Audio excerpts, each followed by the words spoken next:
it's becoming almost perennial. Is there a long-term plan to deal with this problem once and for all? Yes, good evening to you and good evening to your listeners. Yes, there is there's a solution. If you remember, before President Mahama left office, we were doing the phase 1 of that project. In fact, when it was completed, the expectation was that the phase 2 would continue, which would have gone through this particular spot that is going through this terrible situation. What the president is promising is to continue from where he left off and to make sure that the sea defense is built to protect our coastline and save our brothers and sisters within the area.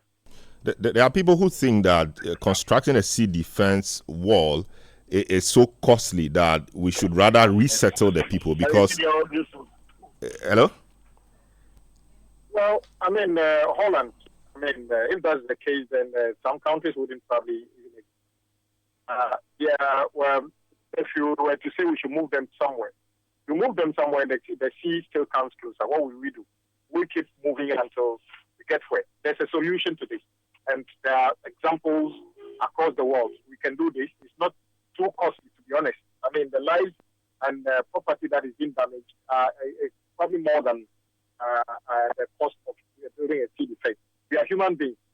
We know the force of nature is there, that we can build around it to make the society safer. So I believe there's a solution, and that's exactly what we are doing. We are going to continue building the sea defense to protect the coastline. I see. I don't know about the resettlement site, but the president, obviously in that voice clip, is not happy about the resettlement project started by the erstwhile administration. He said that the job appears shoddy, that the site was not proper, and all of that. What was the real situation there? The resettlement we're talking about was not part of the project we are talking about. The resettlement, I'm told, was initiated when the assembly asked for support from Ghana Gas to resettle some of the affected people. So it was not part of the sea defense project. And indeed, we went to the site. You can't find a more shoddy work than what we saw. Even the location was in a swamp. So it's a total waste of government money. And I'll be expecting that the new Ghana Gas management should look into what went into the approval for this particular project at the particular location and the quality of work being so poor. But are people living there yet? Is the project completed? The resettlement, is any of the houses completed yet? Not a single one was completed yet. The buildings are falling apart. That is the sad thing. So even if one city was spent, it would have been a waste. None of the buildings is yet completed for occupancy, yet it's falling apart. So it's not something you can easily say we should go and complete for somebody to occupy. It's a total waste of government resource. Do you know how many housing units were to be built as part of this resettlement plan? At least, I saw more than 5 or 6 buildings at different stages of construction. I see. Talking about the extent of devastation caused by the waves, an economist, Dr. Wolanyu Mensah, is calling on government to declare a state of emergency in the tidal waves affected areas. Is that a call government will want to heed? Well, I don't know what goes into the declaration of a state of emergency. Of course, what I saw there was devastating. Homes are gone. So many things are gone. But I think the best thing we can do for our compatriots living there is to go ahead and do the sea defense and to protect them and protect our coastline. That I believe that I would support any initiative along that line. I see. And of course, let me say a big thank you for donating some relief items to our countrymen and women in that part of town. But given that their livelihoods have been destroyed, etc., what is the plan to ensure that they are able to put body and soul together whilst government tries to permanently resolve the situation?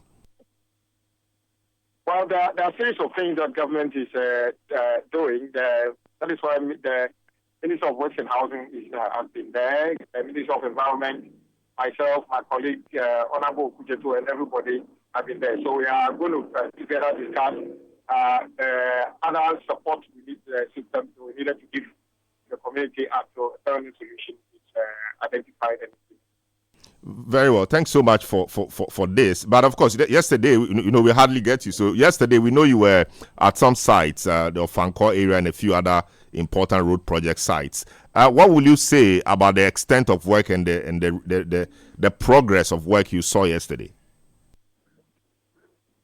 Well, I went to 4 different sites. Ofankor, the project has significantly slowed down.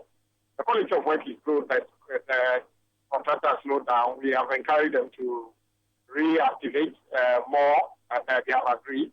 We discussed issues of payment.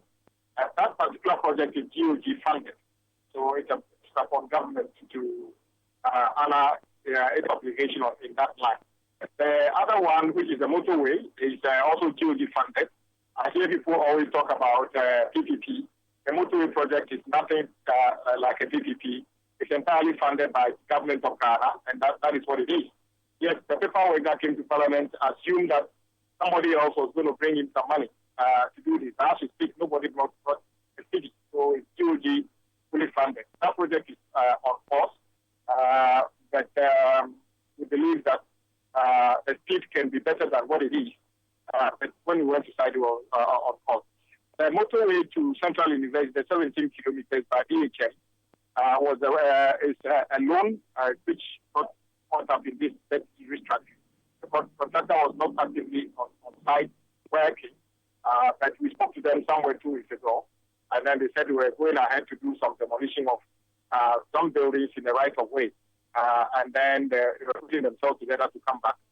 My concern was the fact that while they were not actively working, sections of the road have got deteriorated, and it's their responsibility to keep the road maintained until they fully constructed. That's one of the things I was not happy about. But the good thing is that they've given us up to Monday to be able to do some improvement work on those ones. So we are waiting to see what they do. The Ashama runabout to Akosombo is one of the other projects by a company called Inza. They have also not been very active until towards last year when they came back to site a bit. Since then, they have been a bit more active on site. It also got a problem with the debt restructuring. The day that about 70 million euros was paid to them before the problem started. So we are encouraging them to show commitment. So they've got 70 million euros of our money.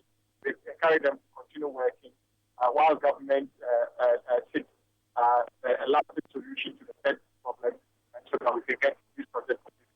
All these projects that I've mentioned are priority investment because they are strategic exits and entries to our capital and leading to other major cities in our country. They are a major economic route that must be completed to improve our chances of economic.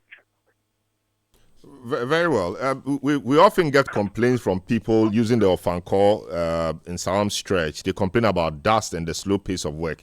You've addressed the issue about slow pace of work, that a contractor will speed up things once money is given, etc. How about the dust and all the inconveniences that passengers or that road users face whilst using the road? Well, even before I went to the site, we had a lengthy interaction with the contractor and then the consultant at the ministry. And as a result, they actually took some steps to address some of the concerns of the public. You are very right. The concern about the dust on the sections that have not yet been sealed have been raised, and it's a fact. And we raised it with them. Fortunately, when we were there yesterday, they appear to be doing a lot more grading and then compaction and then watering. And we encourage them to continue to do that to reduce the dust on the road, and they have agreed to do that. So let's see what happens in the coming days. Very well. Thank you so much. The Honorable Governor Kwame Agbodza, Minister for Roads and Highways, speaking to us on two issues, on the roads and the situation in the Ketu South constituency in respect to the tidal waves. Thanks so much for speaking to us. Eyewitness News on 97.